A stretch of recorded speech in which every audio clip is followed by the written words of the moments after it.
Olá, tudo bem? Graça e paz. Vamos a mais uma mensagem a respeito da graça de Deus e este vídeo é uma mensagem para dar continuidade ao tema A vinda de Jesus ainda ocorrerá? É isso, é uma pergunta. A vinda de Jesus ainda ocorrerá? E aqui eu vou focar em Mateus, livro histórico, capítulo 24, versículo 14, que assim foi dito. Jesus de Nazaré disse: "E será pregado este evangelho do reino por todo o mundo, para testemunho a todas as nações, então virá o fim." Então, em cima deste versículo, a religião fica por aí prometendo, não é de hoje, há séculos, que Jesus está às portas, que Jesus está voltando. Qualquer tragédia, qualquer dor de barriga mais intensa, fala: agora Jesus vem. Agora vem porque está acontecendo essas coisas predita por ele. Só que ele disse isso antes do ano 70. E ele disse que esse evangelho, o evangelho do reino de Deus, era para ser pregado. Mas já se fazem quase 2000 anos que o juízo do ano 70 veio. Devemos ainda pregar o evangelho para que Jesus volte sobre as nuvens, como é pregado pela teologia, pela religião? Amém? Graça e paz. Seja bem-vindo ao canal Limpos pela Graça. Por aqui, seu irmão em Cristo Cláudio. Toda honra, louvor e glória seja de nosso Senhor e Cristo Jesus, o ressuscitado. Pai nosso que está em nós, santificado já foi o nosso espírito. Está em nós o teu reino, já foi feita a tua vontade, assim na terra como no céu.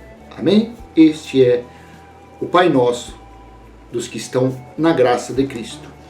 Eu te convido então a ler Mateus capítulo 24, versículo do 1 ao 3. Livro histórico de Mateus capítulo 24, versículo 1 ao 3. Estou utilizando a Nova Almeida Atualizada. Por que nesse vídeo eu estou utilizando a Nova Almeida Atualizada? Porque antes de estar falando com você, eu fui lá no Códice, no Google, e vi os versículos pontuais que eu vou falar aqui.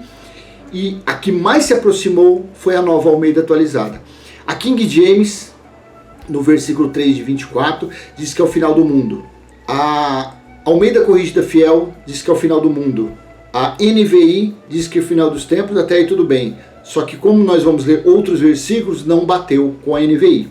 Agora aqui bateu tudo que eu vou ler com o Códice Sinaítico, foi a Nova Almeida Atualizada. Aí você me pergunta: então este é o texto mais correto, mais fiel? Não, não é bem assim. Por isso que eu estou aqui à disposição para ler e fazer comparações com o Códice e passar a você. Amém? Afinal de contas, nós somos irmãos em Cristo e eu estou aqui para ler a verdade. Não te enganar, não te enrolar, não te ludibriar. Porque eu não dependo de você financeiramente, eu não quero o seu dinheiro. Eu posso sim, no seu dia de amanhã. Mas hoje eu estou aqui por minha livre vontade para falar a você a respeito da sã doutrina da graça de Deus gratuitamente. Pois recebemos de graça, também devemos passar de graça ao nosso próximo. Amém? Então, Mateus, livro histórico, capítulo 24, do versículo 1 ao 3. Jesus saiu do templo e, enquanto caminhava, os seus discípulos se aproximaram para lhe mostrar as construções do templo. Versículo 2. Ele, porém, lhes disse: "Vocês estão vendo todas estas coisas? Em verdade lhes digo que não ficará aqui pedra sobre pedra que não seja derrubada." O que seria derrubado? O templo. Quando esse templo caiu, ruiu, foi aniquilado? No ano 70 DC. A história conta isso. Aí no versículo 3, Jesus estava sentado no Monte das Oliveiras quando os discípulos se aproximaram dele e, em particular, lhe pediram: "Diga-nos, quando essas coisas vão acontecer?" Que coisas? A queda do templo aqui. Por enquanto seria a queda do templo. "E que sinal haverá da sua vinda e do final dos tempos?" Então os discípulos estavam perguntando quando ocorreria a queda do templo e quando se daria a volta dele. E o final dos tempos. Não o final do globo terrestre, não a destruição do globo terrestre, o final dos tempos. Aí ele foi falando, versículo 4, 5, depois você lê o contexto. Ele foi falando as coisas que precederiam e tal, e ele chegou no versículo 14, que é o tema desse vídeo agora, da continuação desse vídeo. Versículo 14 de Mateus 24. E será pregado este evangelho do reino por todo o mundo para testemunho a todas as nações. Então virá e será pregado este evangelho do reino por todo o mundo para testemunho a todas as nações. Então virá o fim. Em cima desse versículo, há séculos eles têm grupos de evangelismo, grupos de evangelização, e dizem, vamos ganhar almas para Jesus. Eles tomam o dinheiro das pessoas com campanhas, votos, sacrifícios, mas dízimos. Para que vocês querem esse dinheiro? Porque nós estamos fazendo a obra de Deus, nós temos que ganhar o mais rápido possível almas para que Jesus possa voltar. E esse engano vem aí, vem há séculos. Ou talvez você está vendo esse vídeo pela primeira vez, você vai falar, você é um herege, como que pode você falar isso? Mas eu vou te mostrar. Eu vou te mostrar quem eram as pessoas, quem era o povo que deveria ouvir do reino de Deus. Você que está aí participando de grupo de evangelização, você está praticando uma obra morta. Eu vou te provar isso. Eu vou mostrar para você. Você está sendo enganado. Você está sendo tosqueado. Você está sendo roubado. Você está sendo manipulado pelo falso evangelho. O evangelho dos homens. Porque o evangelho do Cristo ressuscitado não tem nada a ver com isso. E em Romanos, veja o que Paulo disse à igreja de Roma, aos irmãos que se reuniam como igreja em Roma, a respeito do evangelho. Romanos capítulo 10, versículo do 14 ao 21. Vou ler rapidinho e a gente para só no 18, tá bom? Então Romanos 10, 14 ao 21. Como, porém, invocarão aquele em que não creram? E como crerão naquele de quem nada ouviram? E como ouvirão se não há quem pregue? Versículo 15. E como pregarão se não forem enviados? Como está escrito, quão formosos são os pés dos que anunciam coisas boas. Aí a pessoa sai para evangelizar no domingo, um calor de 40, 50 graus, e eles falam, olha o que Jesus disse, olha o que Paulo disse, olha que... E pregarão, e como pregarão se não forem enviados? Como está escrito, quão formosos são os pés dos que anunciam as coisas boas. E as pessoas saem todas saltitantes, todas felizes. Vamos ganhar alma para Jesus. Mas vamos continuar, versículo 16. Mas nem todos obedeceram ao evangelho. Pois Isaías diz, Senhor, quem creu em nossa pregação? Versículo 17. E assim a fé vem pelo ouvir, e o ouvir pela palavra de Cristo, não de Moisés.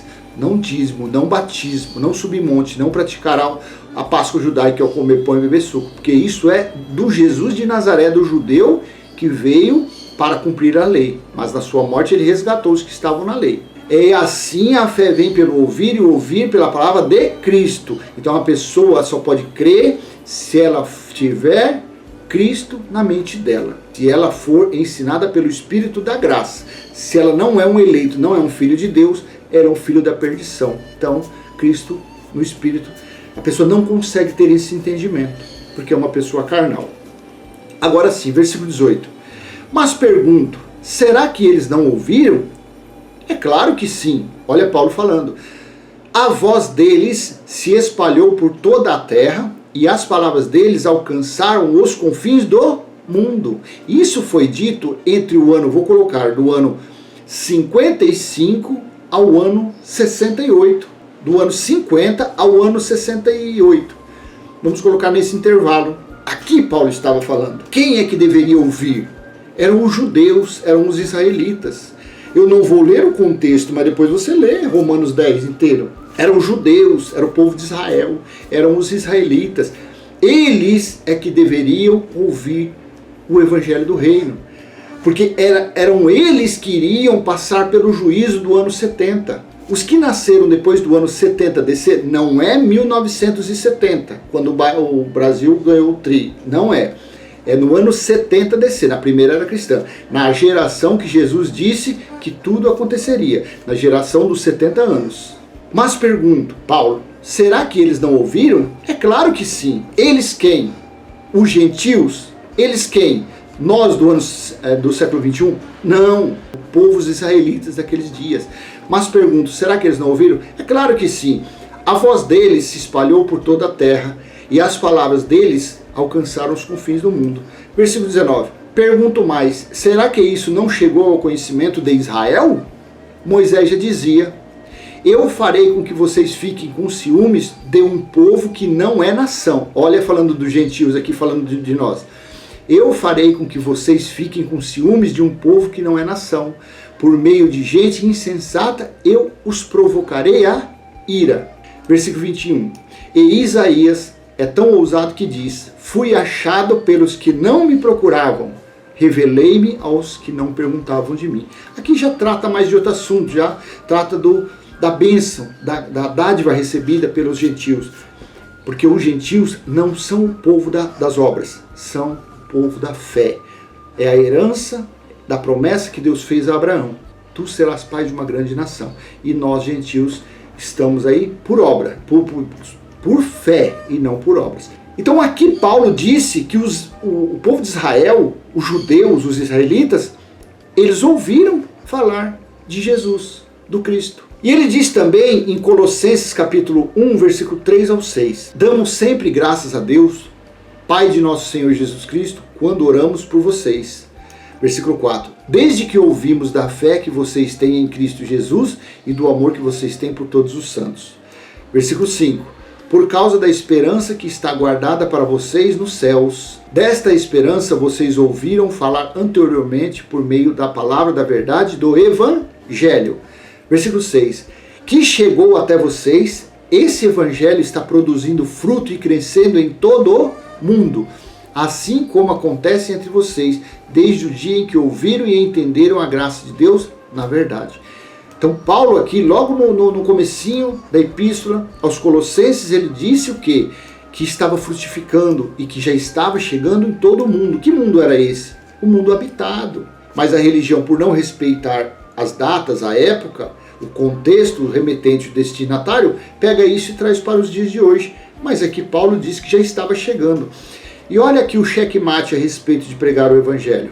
No mesmo aí, capítulo 1 de Colossenses, no versículo 23. Se é que vocês permanecem na fé, alicerçados e firmes, não se deixando afastar da esperança do Evangelho que vocês ouviram e que foi pregado a toda a criatura debaixo do céu, do qual eu, Paulo, me tornei ministro. E aí, o que você me diz? Você que faz parte do corpo de evangelização dessa sinagoga que eles chamam de igreja. Fala, em cima desse versículo 23 de Colossenses, você não está sendo enganado? Está sendo enganado? Lógico, eles fazem isso para quê? Para manipular as pessoas, para não trabalharem, para não ter carteira registrada, para ficarem vivendo dentro de seus gabinetes, com ar-condicionado, com conforto, com luxo, levando uma vida próspera, às custas de quem? Dos incautos, às custas das pessoas que não têm esse conhecimento. Então eu tenho um prazer imenso de anunciar para você esse versículo 23 de Colossenses 1.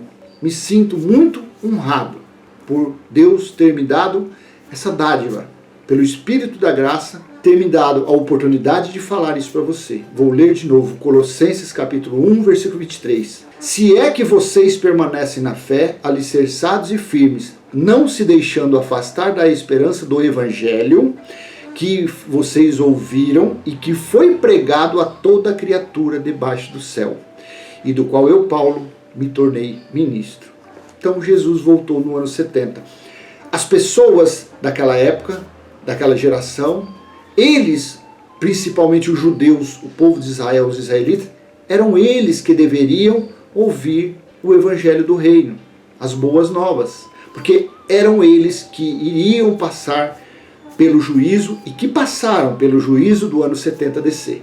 E a religião fica por aí. Ah, mas quem é que viu Jesus vindo por sobre as nuvens? Porque Jesus falou que viria por sobre as nuvens.